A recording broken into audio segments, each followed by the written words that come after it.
Lauren, appreciate you joining the pod. You know the deal. First 4 questions. First one, what was the moment in high school you knew you were destined for college? I think so. I played volleyball and soccer, both varsity in high school, and I played club outside of high school as well for both sports. And I think it was probably sophomore year where our team was at a travel tournament for volleyball. And we went to Junior Olympics every year, like wherever in the US to play the top teams. And our team was always like real small compared to the rest of the volleyball teams in the US.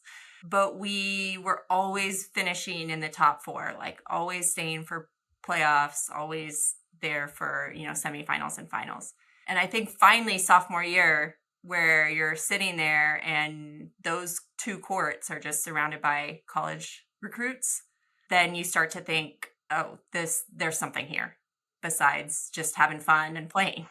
Right. And trying to do the best I can. So I think it was that, like, where you're visibly surrounded by college and realize that you're one of, at that time, 30 players left in the field that are on the court and everybody's watching and can call you. Like, that sophomore year, whenever it starts to hit where they can start to reach out to you, I think it took that like visible, like in-person experience to realize, oh, this is actually a possibility and like a real thing. I love it. Question number 2, who was your fiercest competitor? Who was someone that you played with maybe at a high school or collegiate level that you were like, this person makes no sense. I don't know what's going on. I can't do anything with them. This is outstanding. They're outstanding. There was a girl that I played soccer against in high school. I went to Palisades High School in LA Unified, and she went to Hamilton. It was like one of our soccer rivals. And I was a goalie. She was a forward. Okay. And she was just like unbreakable. Our defenders were really strong. They were really aggressive. They would constantly like be battling with her and pushing her down. And she got up every single time and like was back at it and fast. And, like nothing could break her down. Right. She's so good. And I think for her, like she was the only person I was kind of scared of going up against. Like nervous about it because she was just so persistent and so like strong that no matter what, she was like gonna get back up. Even if, one of our defenders like hip checked her across the field, she would be back up and like right in your face the next minute. And so it was those kind of people that just never give up. And they're like Just right amazing. at your face all the time. Do you remember her name or her number or? I would have to like go back in the yearbooks of like you just remember the Hamilton High School Hall of Fame. Yeah, the spirit of the she sport. had to have played in college or something. I'll have to look her up one of these days. But I love it. she was, all 4 years, just like right in your face every second. I love it. Okay, next question. Tell me about a teammate you had or someone you know that was super talented, but for whatever reason wasn't able to kind of see their potential fully expressed. I mean, I feel like I have a lot of examples of that when you're on teams growing up. And there was one girl that I'm thinking of on my soccer team in high school. She's super talented, really fast, just like very skilled with the ball, but really struggled out off the field. Like there was always something going on, getting into trouble or like not doing the best in school. And at that time, especially as like a female athlete and everything, if you're going to try to play in Division 1, you have to also have good grades.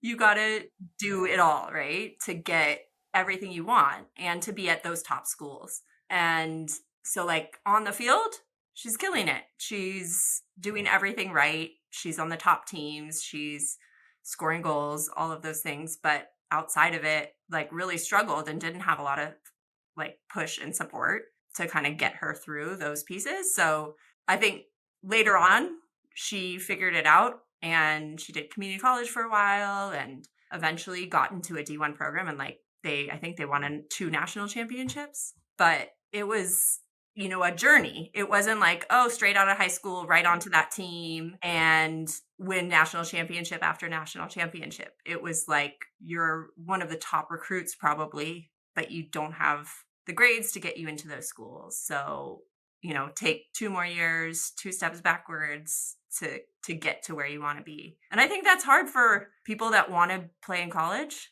And especially if you're in a program where like the number of schools that have that level of play are limited, you need the grades and you still need all of those things in order to make it happen.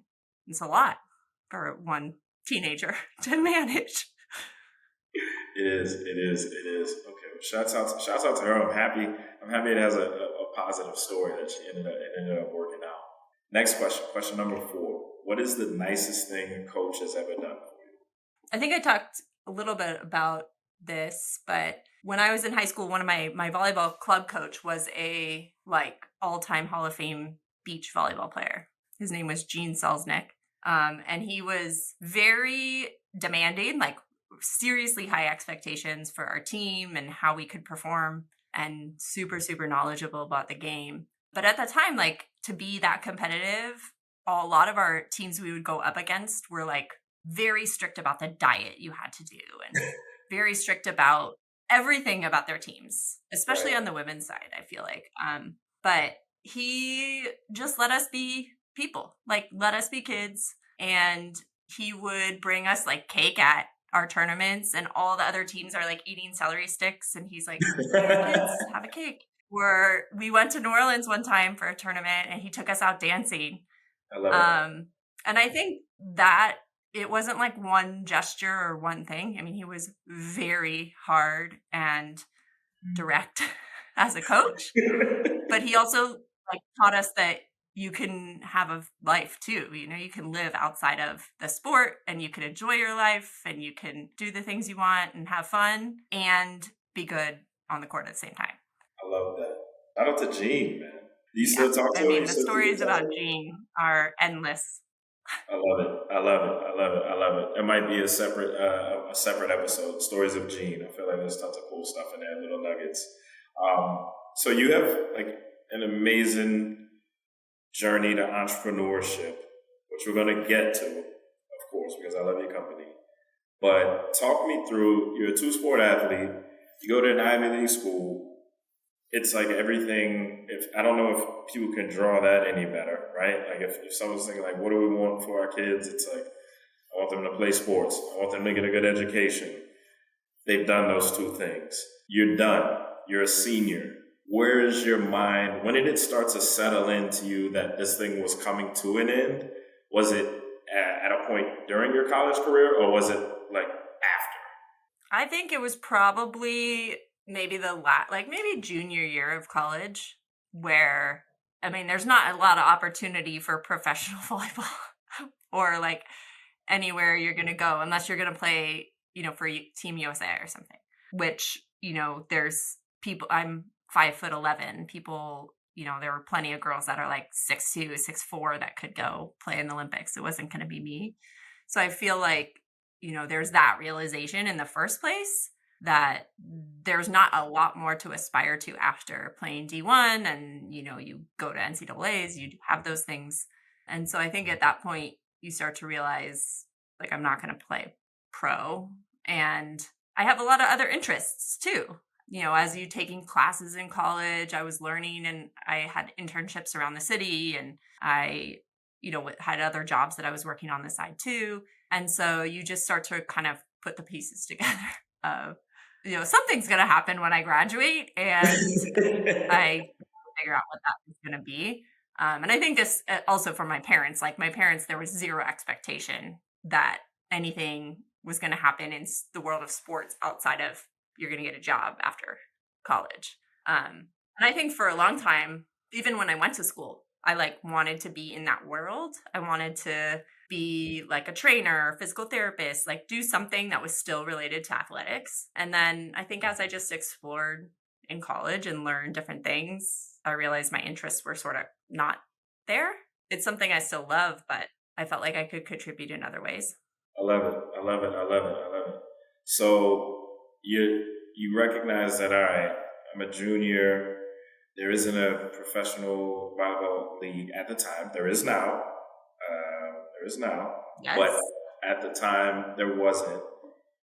Talk me through your first full-time job, and if there was ever any thought in your mind. You mentioned earlier that you looked at maybe doing something closer to sports. Tell me, like, when you first started that full-time job after you graduated, was there ever a time where you were like, you know what, I can go and coach. I can go be a trainer. I can get closer to the sport when you were dealing with some adversity. Talk me through it. Talk me through I think about that all the time. I still think about it. it. My first job out of college, I was a teacher. So when I was in college, I took a lot of classes around like urban planning and city planning and just social sciences. And I felt like if I wanted to work in communities or in like policy or anything like that, that I needed to like work in a city, in like be there and so I thought, okay, what's better than being on the ground teaching? So I started as a teacher in New York City, and Sheesh. that was like, wow, that was crazy. It was insane, an insane experience. And I still think back, like I was 21 with like all of the, responsible for 30 kids in my classroom. And you think anything might be harder than like playing D1 sports while you're in an Ivy League school and working, and like teaching was harder than all of those things. But I think especially coming from California and then being in New York and teaching elementary school kids, there I was like, these kids need to be active. And there was so much, they're like in a building all day, sitting down, like being drilled, like, here's your Right. math, here's your English, here's your this, Yeah. every day. And there I just was even like, can we take these kids outside and run them around? Like they Yeah. need that activity and they need to be active. And in some places, there were kids in my classes that were, you could tell they had like a natural athletic ability and they were Mhm. really interested in it, but they weren't exposed to it at all. And so even back then, I was like, how do I get these kids the experiences that I had growing up as an athlete with a coach, trying some new skills, like being physically active, because some of them I feel like really were missing that in their everyday. And so much you can learn and discipline yourself and learn teamwork and learn coachability and all of those things from sports. And so it was always something that was on my mind, especially then, like being around kids every day. But still today, like all of my jobs, I've thought, well, what do I do if I, went back and Right. coach this or coach my kids, or I've coached my kids a couple of times, and now my older son's about to enter middle school, and I Oh. think, oh, maybe they're going to need a volleyball coach. But, doing that and working and doing all the other Yeah. things, who knows? That's difficult to Wow. manage. What grade were you teaching? I taught first grade Oh wow. and Seventh I grade. taught kindergarten through fifth grade. So I taught all the grade levels in only math. So I would like go around the building to all the different classrooms just teaching math. Did you use, obviously we're going to talk about more professional corporate stuff, but I have to know this. Did you use props? Were you the teacher who came in with like apples? Or did you have like slinkies or whatever it is to help kids like visualize some of like the associative property? Well, no. Yeah, it was actually fun. Like I enjoyed my job as a math teacher because I got to like I was supplementing whatever the regular teacher was doing by coming in and teaching math. So I got to like go outside of the curriculum a lot and just make up my own things. So I definitely got to be a lot more creative, and we would do things like the bridge building with marshmallows and toothpicks, and stuff that Fascinating. made them think rather than just Right. whatever they were learning at the time. So I had fun with that for sure. That sounds fun. That sounds fun. That sounds fun. So you're doing teaching. You move into more traditional, I'll call it corporate America, what have you. Talk to me about what it felt like to leave, because now you've already established some familiarity. You've done it for a minute. What made you feel like you wanted to leave? I know, especially for a lot of teachers, it's hard to leave the kids, right? Like Talk to me about what was going on in that decision-making process. I think it's similar to what we were talking about with like leaving volleyball. And it's, I think, awareness. And like there were, I was a good teacher, but I wasn't an incredible teacher. Like there were people that were in my school who were just like, they just had a really natural talent for it. Whatever it was, they were exceptional. And I was good. I wasn't exceptional. And the more that I was in New York City public education, or just in education in general there, you see how many other issues there are, like how many issues our kids were dealing with in their everyday life around housing, around medical care, around food insecurity, like everything they were dealing with. And my skill set, I was more and more realizing, was around planning, around like strategy and technology and all these other things, where I felt like I can still help these kids, these communities, these people, wherever they are, with doing something else. And like, the incredible teacher might not have the skill set to do technology, but I can do that. So I felt like it was more and more realizing where my skill set lied, or like where my strengths were, and coming to terms with the fact that I can contribute, but it's going to be in a different form. And I always told myself when I left teaching, like, if I don't find something that's as challenging and like not boring as this, then I can always go back and teach, because we always need a teacher.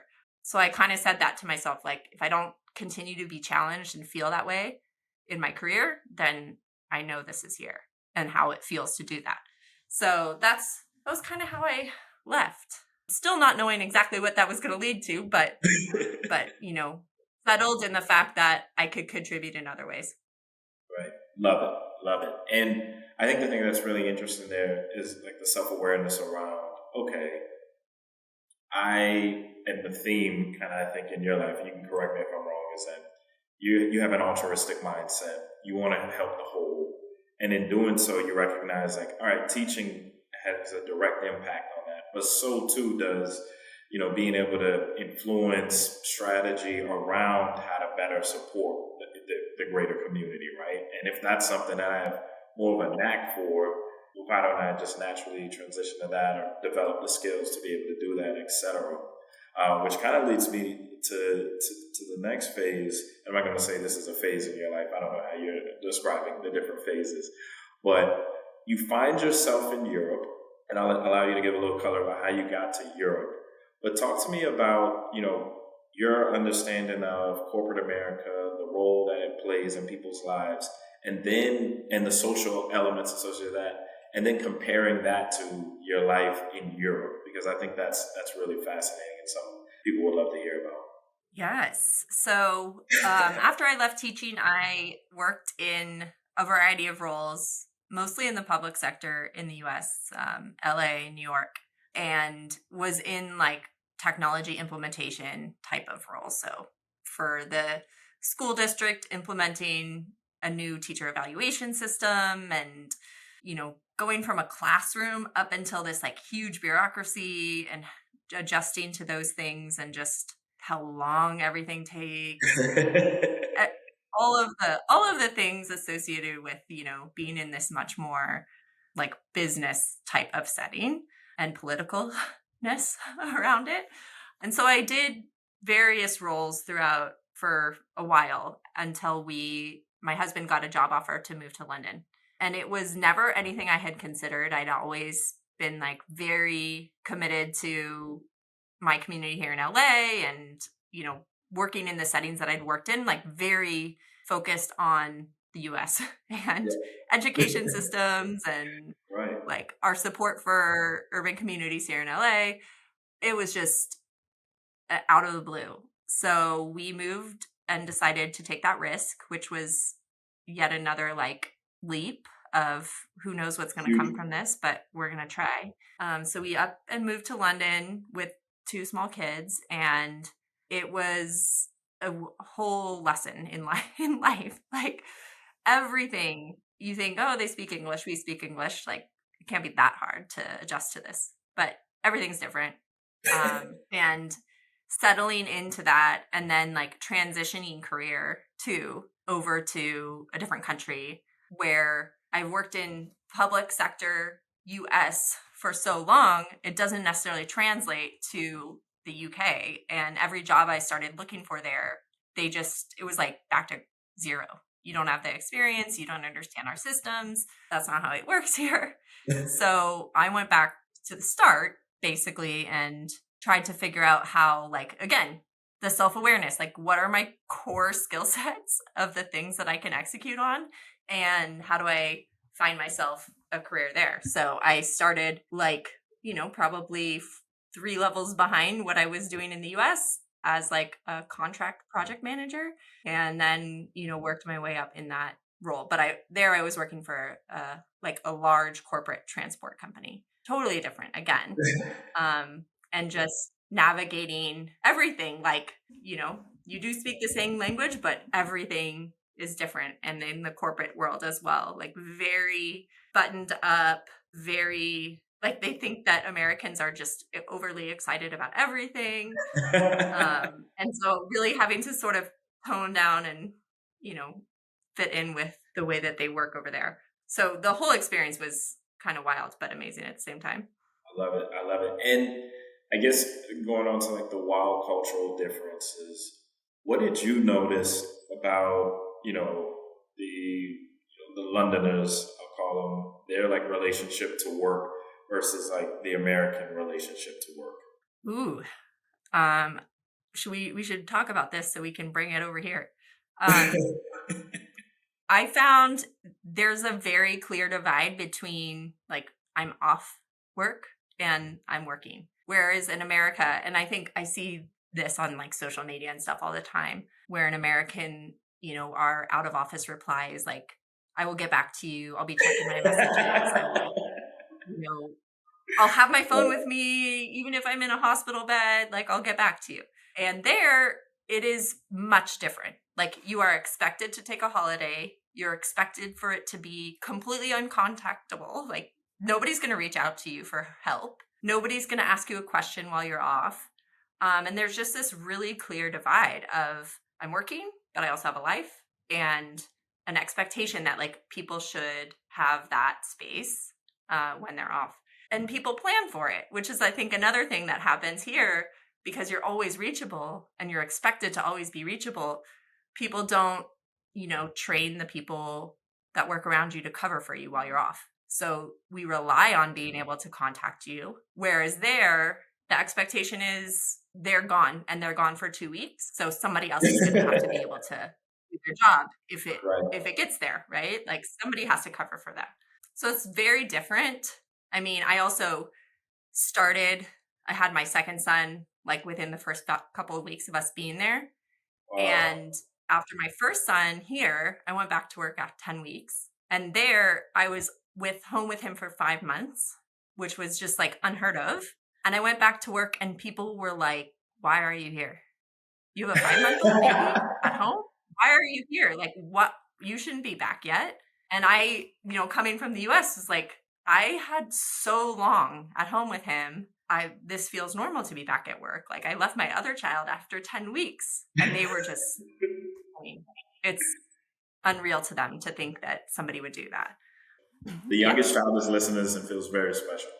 But but, but at any rate, I think you touched on something there, and it dovetails kind of into your entrepreneurial journey. You're seeing a lot of differences in the culture, right? And I don't want to give it away, but you ultimately decide to start your own company that's inspired, or in some part, by what you were exposed to, in Europe. Maybe share a little bit about, start with, your company so people can understand it, and maybe how the culture in Europe kind of directly influenced your desire to start Rent-A-Romper. Yeah. So my company now is Rent-A-Romper, and we are a rental clothing service for babies and toddlers, so 0 to 5, really. And we are essentially a shared closet of clothing. So our customers pay a monthly membership fee, and then they can swap their clothes in and out as the children grow. And definitely influence from my time, obviously, with two young children growing very quickly and having to constantly stay up with like how quick they were growing.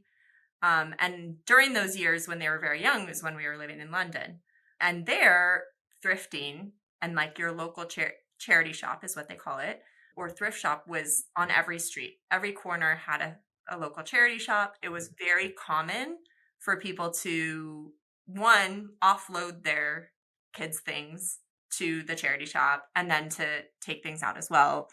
And just secondhand, it was just nature there. It wasn't like at the time thought down upon, or it was something that people were seeking, especially in the kids space, because like why would you spend all this money on stuff that they're gonna outgrow in a month? And so there it was like in your face all the time, really easy to access. So it wasn't like this additional chore of going to find the things you need. It just was there and accessible. And so when I came back to the US and I was looking for solutions for my kids who are still growing as they Right, do, right. there wasn't anything. There's nothing that's easy. Even living in a city, there wasn't a lot of accessible secondhand. You were spending like loads of time shopping online, or like on my lunch break, I'd like run to Target, try to find something, come back. Just this constant hecticness of life here.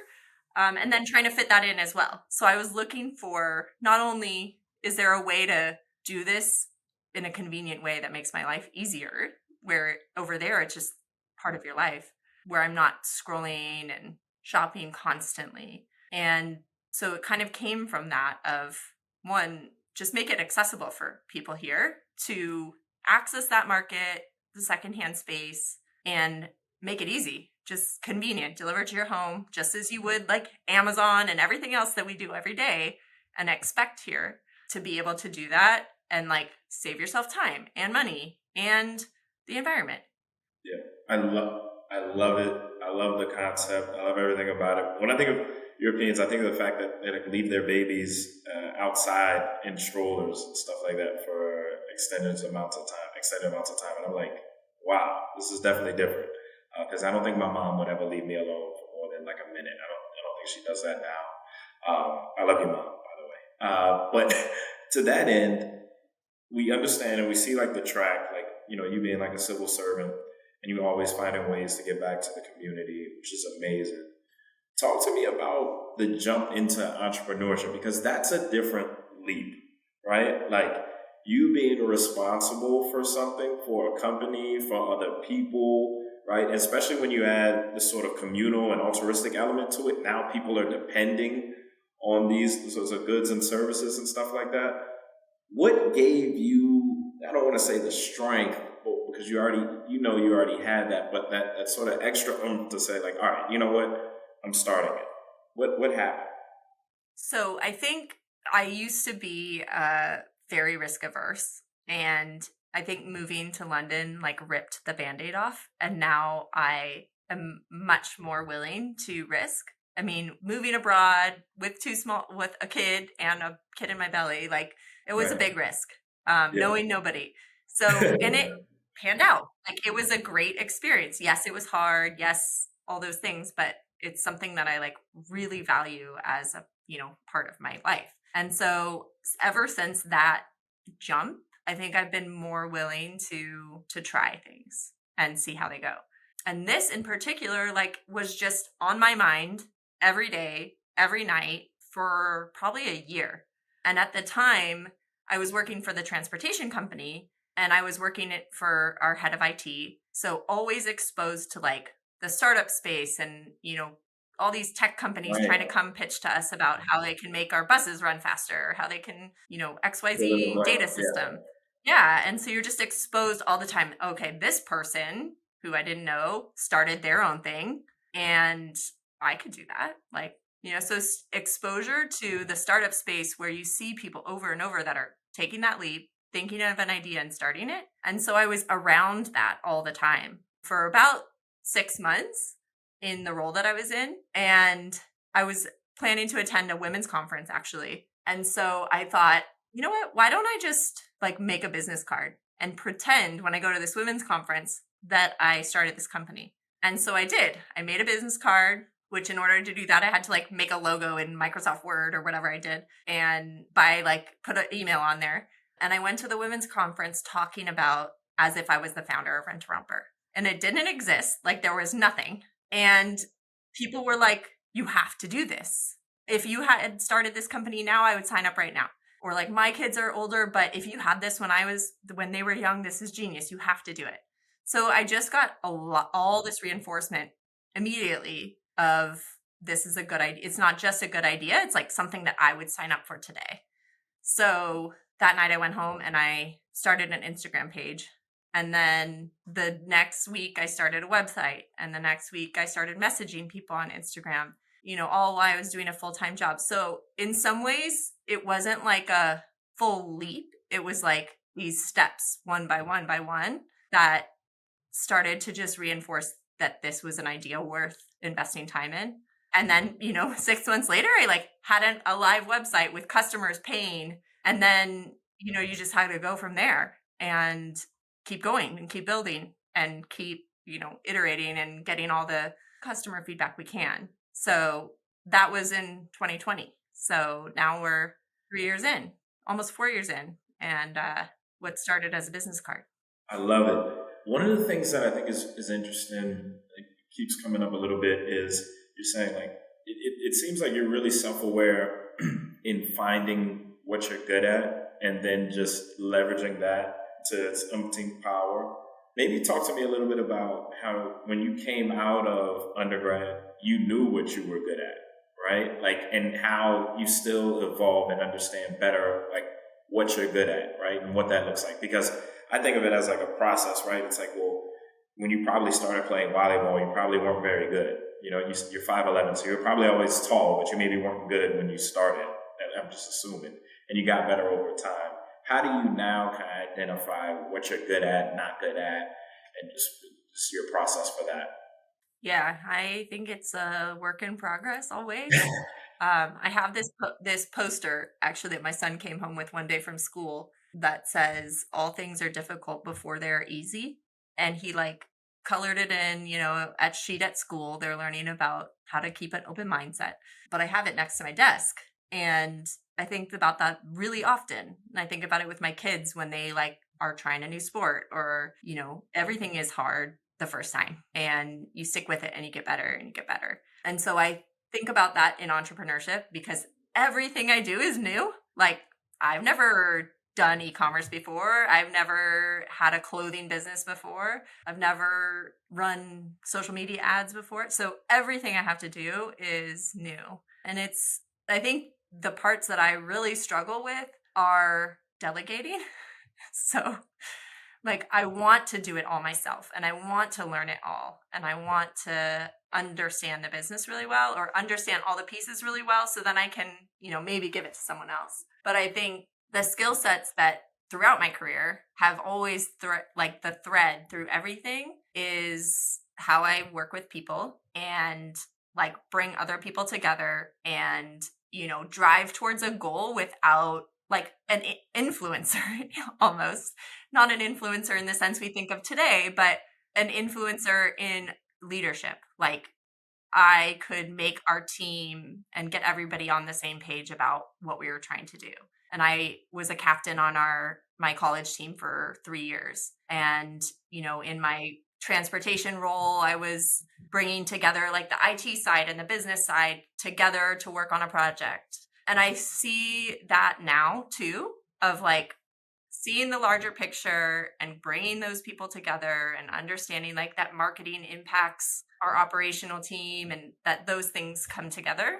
And I think where I really struggle is like one person can't do it all.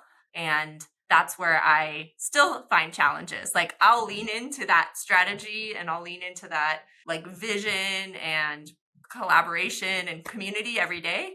But that means I avoid the things that I don't like as much or that I don't, Right. but are still really business critical, right?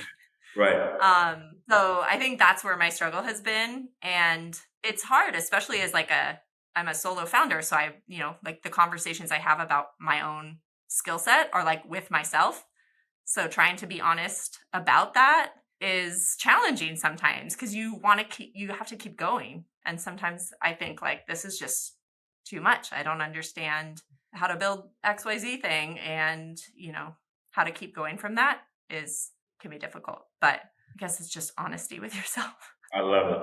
I love it. I love it. I love it. The thing that I'm actually really interested to hear your thoughts on. You started this business. It's growing. You're doing well.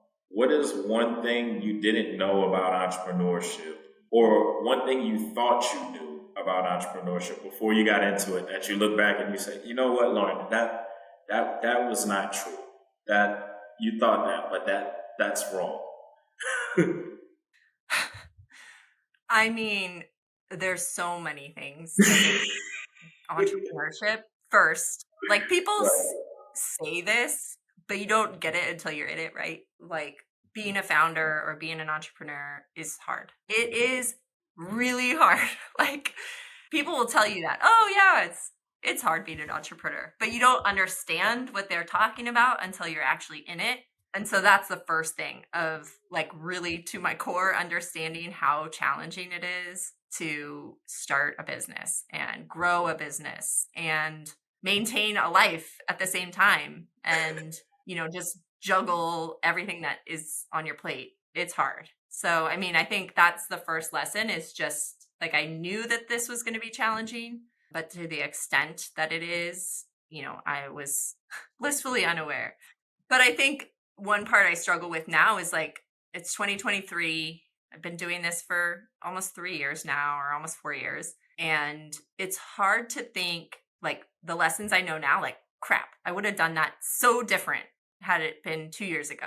Like, let me just start all this over and do it this way. And the lessons that you learn. And I think, I have to really in some ways be nice to yourself because I didn't know these things back then.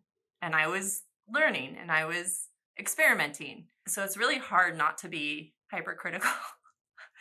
And I think maybe that comes from like the athlete and the coach and everybody constantly yelling at you for every single thing you're doing wrong, because I do that to myself. And it's hard to like stay in the mindset of look how far we've come, look what everything we've accomplished, and not just like criticize all the little things that happen.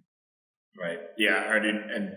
And one thing I always talk about sometimes on these pods is the feedback loop, right? And how, in sports, you get it every day, right? You want to know how you did in practice? Watch the tape. The coach will tell you. As an entrepreneur, it's kind of, the whip effect of a lot of your actions you won't see for months, in case that you're mentioning like years, right? It's 2 years later and you're like, yeah, maybe I shouldn't have gone about it this way and that way. Maybe help me understand for you how you're processing being an entrepreneur, how your evolution as like a true entrepreneur has influenced the way you manage success and failure on a number of your different projects, right? Because I imagine before you were like super hard, you're probably still hard on yourself, but how you've gotten better at being able to manage that, assuming you have. I will take lessons or coaches anytime you want to talk to me about this. I'm still not that good at it. I think like what you just were talking about, I am very critical, and I think what I have gotten better at is trying to track data and look at data instead of just like I would be really reactive around, customer wrote a terrible mean email about they hate our service, and I would be like on the floor like crying, they hate our business and all these things. Like, how do people want to write this about us? Not letting myself think about the 99 other emails or reviews that we've gotten that are really positive about how it's had a good impact for them. And so trying to be, I think that's the one thing that I've been doing that's helping is trying to be less up and down and reactive over one thing, and to look at data, on a regular basis, like on a weekly basis, on a monthly basis. Okay, what are the trends that we're seeing, and not up and down over one email and one text message that was angry about something. And so pulling myself a little bit up out of the weeds to see what's going on across the business at a higher level. And I think that's the only thing I've been able to do. But it's really hard. Right now I'm working on creating an advisory council. So I'm putting together a group of it's about 6 people to voice concerns to, because I think that's one thing that I've learned too is like I need objective feedback that's not just cycling around in your head, right? Like you can't always get better at the sport without someone else's opinion, or a coach or someone that's an expert in goalkeeping. Like I need a goalkeeping coach, or I need, someone to help me move faster this way. Like you have expertise for a reason. And I think that's one lesson I'm learning too is I just need other voices to help me to navigate all of this. I love it. I love it. I love it. I love it. I love it. Okay, we're coming to the end, but I want to hear what you're excited about. What's coming down the pipe for Rent-A-Romper? What should we be looking forward to? Curious to hear what's going on. Yeah. So I think 2024 is going to be a very good year. I'm very excited about it. This year, we have grown almost 300% since January. So it has been like a roller coaster in a great way. And now I'm just excited to like put everything we've learned and all those lessons that I wish I knew 2 years ago to work. We have a great community, like parents that just are advocating for this type of a service and are like one thing that I think is exciting is the parents that we talk to that have been customers of ours for a while. One thing that they say is they just don't buy clothes anymore, which when you think about just the amount of work it is to buy clothes and how expensive it is for families and how much waste there is, it's awesome to hear that, we're actually like changing behavior. So that's really exciting. So 2024 is going to be good. Very good. I'm looking forward to like really growing the business and, positioning us for something exciting and just health of my kids and like to see them continuing to grow because that's super fun. We love it. We love it. Where can people find you? Where can people, get in touch with Rent-A-Romper, get involved? What's the best way for them to contact you and the company? Yeah. So on Instagram, we're at Rent-A-Romper. I'm on LinkedIn, Lauren Gregor. And if you have a baby or a toddler, you can find us at rentaromper.com and rent and save yourself a lot of time. Got it. And that's Rent-A-Romper, just like it sounds. Rent the word a romper. We love it. Exactly. Thank you so much, Lauren. I appreciate it. We've got to get you back on. I love what you're doing, and I appreciate your time during the holiday season. Well, thank you so much. I'm happy to be here anytime and love what you're doing as well.